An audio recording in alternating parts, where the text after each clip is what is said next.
Live from WSLS, this is 10 News at 6, working for you.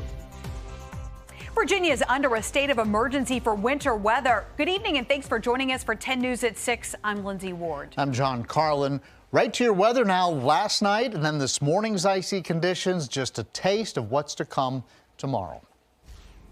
Your local weather authority is tracking another round of the winter weather and more hazardous conditions.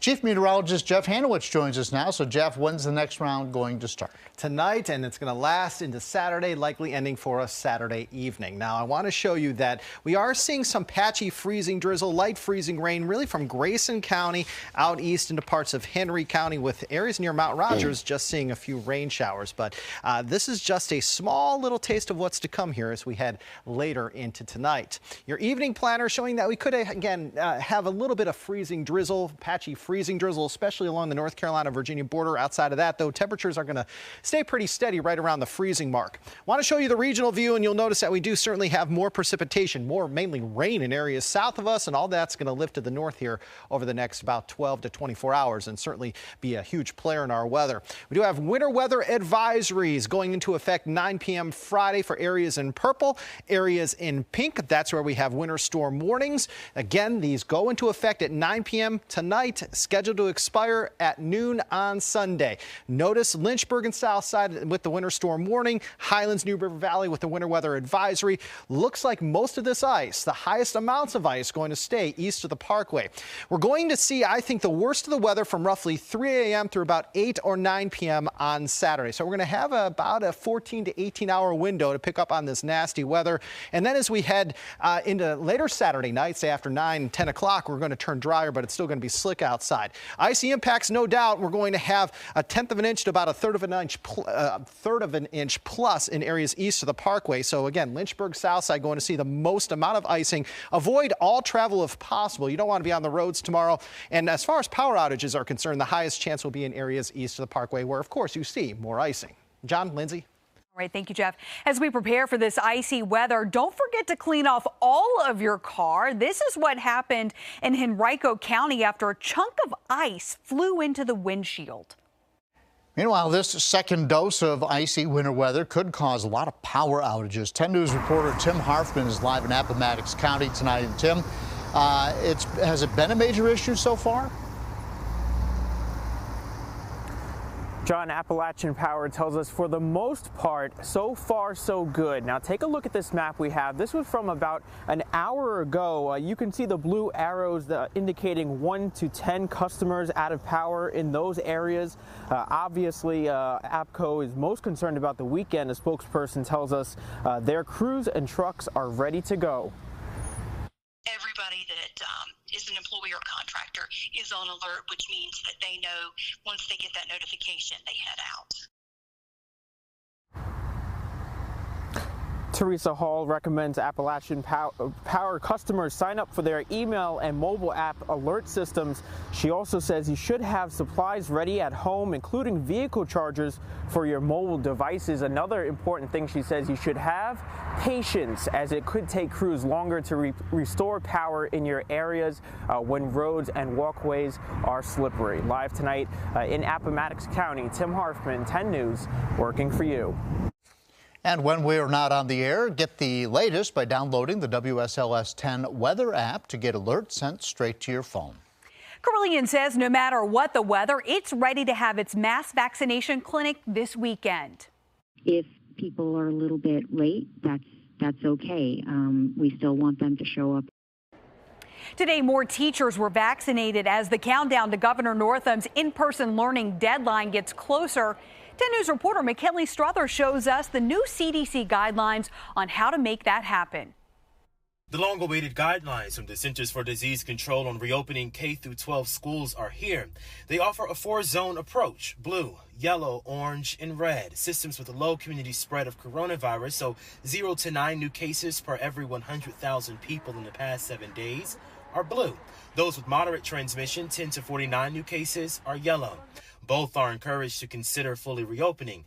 It gets dicey, however, the more new cases you have. Systems in areas with substantial transmission, so 50 to 99 new cases per 100,000 people, are orange. They say you should consider reopening, but in the hybrid fashion many of our systems have already adopted. That final tier is red. That's more than 100 new cases per 100,000 people. Here, the CDC suggests elementary schools can offer limited reopening, but middle and high schools should be virtual. It's not that any teacher doesn't want our kids to come back. It's just, a fearful time. That every educator is jumping at this opportunity. This Botetourt County teacher wishes to remain anonymous, but worries about welcoming students back 4 days a week. She says their plan is not yet finalized. What I have heard from kids and what I've heard from families about this school year is that any time that they get to be in school, they're just really excited to be there, and so we keep that in mind. Natalie DeFusco-Funk is a Salem City Schools teacher. She received her second vaccine dose Friday. I think we've already put in really good mitigation strategies, but I think it absolutely brings another peace of mind. I think it also just adds to the level of optimism that I'm starting to feel moving forward. Reporting, I'm McKinley Struther, 10 News, working for you. The CDC does not list vaccination as a key strategy for opening schools, focusing instead on measures such as masks and physical distancing. We have a link to their full report on our website. New at 6 tonight, a major announcement out of Radford University today. The university's president is leaving later this year. Dr. Brian Hemphill will become the president at Old Dominion. He's been at Radford since 2016, and in 2019, he extended his contract with the university until 2026. Radford's current provost and vice president of academic affairs will step in as the interim president. She starts on July 1st. We now know police have found the skeletal remains of Robert Hurt, who went missing more than 2 years ago. Today, Danville police learned it was his body found last December. Hurt was reported missing in December 2018 after a large snowstorm. Police say there was no evidence of a bullet or stab wound. It could take months to complete the autopsy report. And today it was former President Trump's defense attorneys' turn to lay out their arguments. They were given 16 hours for their arguments, but they only used a little over 2.5 hours to do it. Their argument is focused on free speech and that the attack on the Capitol was always going to happen. The fact that the attacks were apparently premeditated, as alleged by the House managers, demonstrates the ludicrousness of the incitement allegation against the president. You can't incite what was already going to happen. That trial scheduled to continue tomorrow, and a verdict could come this weekend. A boost in business before the main attraction arrives. The new place is rolling into the River City. He was a young black man coming of age during the civil rights era, and that was just the beginning. There's people that still call me chief, and it says, I don't care about the other guy, you still my chief. Smashing the glass ceiling in law enforcement by becoming the first black police officer in the New River Valley and later chief. How Bill Brown's focus on education and fairness cemented his legacy in Blacksburg. That's Tuesday at 7 on WSLS 10 News.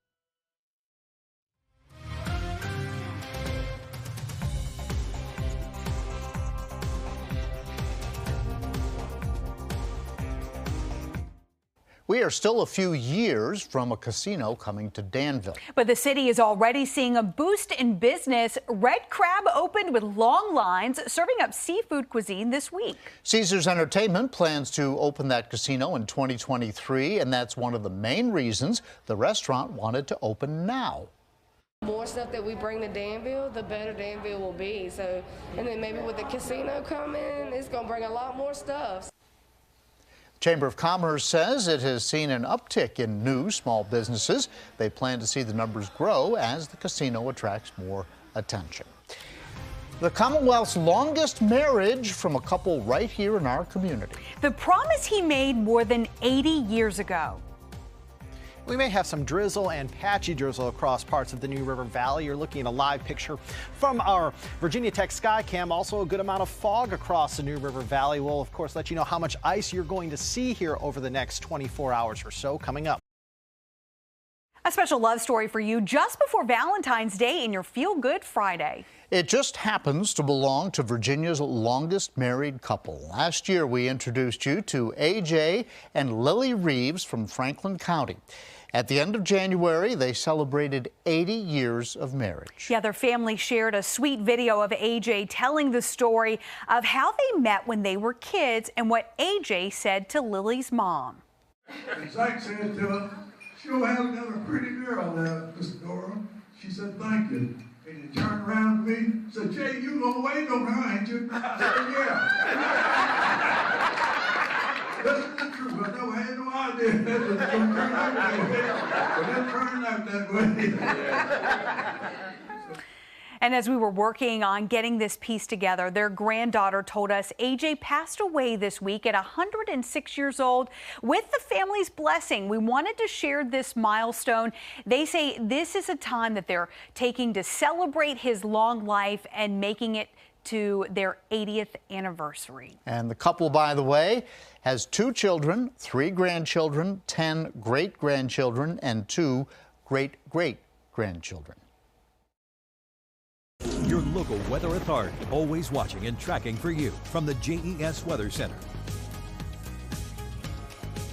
A freezing fog advisory is in effect for everybody across the viewing area from now through about 9 o'clock. So we've got about 2 hours and 45 minutes left of this freezing fog advisory. And you'll notice that we certainly have some dense fog out across parts of the Roanoke Valley, across parts of Southside locations, and even out across parts of the New River Valley and Mountain Empire. I'll look at the radar showing that, yes, we do have indeed some patchy freezing drizzle and or a little bit of light freezing rain, really extending from Independence near Grayson County all the way east into Henry County. We're going to continue to see this fill in here after midnight tonight, and looks like it's going to be a pretty icy go of it, frankly, as we head late tonight into the day on Saturday. This is 5 a.m. and you'll notice highest concentration of freezing rain still in areas south of 460, but look what happens by, say, 8, 9 a.m. Freezing rain overspreads much of the region with areas, say, far southwest actually perhaps changing back over to plain old rain showers. You'll notice, though, as we head, say, towards lunchtime, we're still dealing with freezing rain in areas along and perhaps north of 460, while south of 460, some of us will actually start to see a little bit more of a change over to plain old rain, and there could certainly be some sleet pellets involved in this whole system as well. I will tell you that by probably mid-evening tomorrow, we're going to see a lot of this moisture get out of here, and that means for us a drier day on Valentine's Day. Not completely dry, but drier than Saturday. All right, here's a look at ice accumulation on Saturday. Areas along into the east of the Parkway could see 1/10 of an inch to 1/3 of an inch of ice. Isolated spots could get a little bit closer, unfortunately, to that 1/2 an inch of ice total, but most of you in dark blue, 1/10 of an inch to 1/3 of an inch. And then areas in light blue, areas, say, west of the Parkway, glazed to around 1/10 of an inch possible. Wintry impacts for you. Yeah, we're certainly going to have icy roads around as we head into Saturday. Cancel plans. If I were you, I would not venture out unless you absolutely have to on Saturday. Power outages, that's certainly possible in areas east of the Parkway because that's where we're going to see the most freezing rain. Planning things out on Valentine's Day. Temperatures, though, will reach the lower 40s on Sunday. But late in the day, it looks like we may have a couple more rain showers to contend with. We're mostly cloudy on Sunday with a chance for a couple of late day rain showers, especially in areas south of 460. Then it looks like we'll be tracking another storm system as we head into Monday night into Tuesday, with another storm system as we head into Thursday. Wintry mix certainly possible for us on Thursday, but the details are scarce right now. Why? Because it's so far out into the future. Now, I will tell you that as we head into next weekend, this is something we've been waiting for a long time. But yes, next weekend, not this one. Next weekend, we're actually showing the possibility of high pressure ruling the roost for us, and that could mean a dry weekend as we head again into next weekend, not this one. Temperatures right now 31 in Lynchburg, also in Roanoke, 30 Martinsville, 33 Wytheville, 30 in Blacksburg. For tonight, cold with more wintry precipitation developing here, especially after midnight. Overnight lows in the 20s and lower 30s. For tomorrow, highs in the 30s. We're cold with more wintry weather. Good chance for freezing rain, maybe even a little bit of sleet tomorrow. Maybe a change over to plain old rain in some areas as we head into the afternoon. Extended forecast showing another mix possible later Monday night into at least part of the day Tuesday. Wednesday's dry, and then we could have another mix developing on Thursday with mainly rain showers on Friday. Highs in the 30s and 40s for the next 7 days. Lindsay. We're following breaking news just into the newsroom tonight. The Virginia Department of Health just confirmed the first case of the South African variant has been reported here in Virginia. Health officials say it was someone in the eastern portion of our Commonwealth who has no history of travel. This health region is mostly the Tidewater area and does not include anywhere west of Richmond. We'll keep you updated as we find out more information. Tonight on 10 News at 7, we're getting a better picture of the timeline of when you could get a COVID-19 vaccine. Which month Dr. Anthony Fauci thinks everyone will have access to the vaccine. That and more tonight at 7.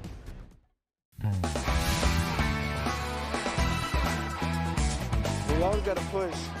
Work hard. That's what Coach always says, work hard and never give up. Even if we're down by 20, it doesn't matter. That's what Coach always taught us. So that's what we win, and we fought, and we came back, and we got the victory. We have a lot of fire on this team. We have a lot of heart, a lot of fight. That's what it takes to win championships. I would agree. Northside survives an overtime battle with a game Lord Botetourt club to move into the 3D region finals against Abingdon. The Vikings will be traveling to the Falcons, currently set for 6 p.m. Saturday. Of course, if weather permits this weekend, we will keep you posted as schedules are pretty fluid at this point. We've got a classic brewing in Radford girls Region 2C final. Glenver and Radford, a 1-point game at the half. Highlights and post-game tonight at 11 on 10 Sports. News and notes, High Point downs the Radford women by 30. Houston agrees to release J.J. Watt. Well, the last talented player leaving Houston. Please turn out the lights. And Liberty has been playing opponent roulette. They get North Florida tonight. 3 little words, 1. Nightly News is next. We'll see you back here at 7.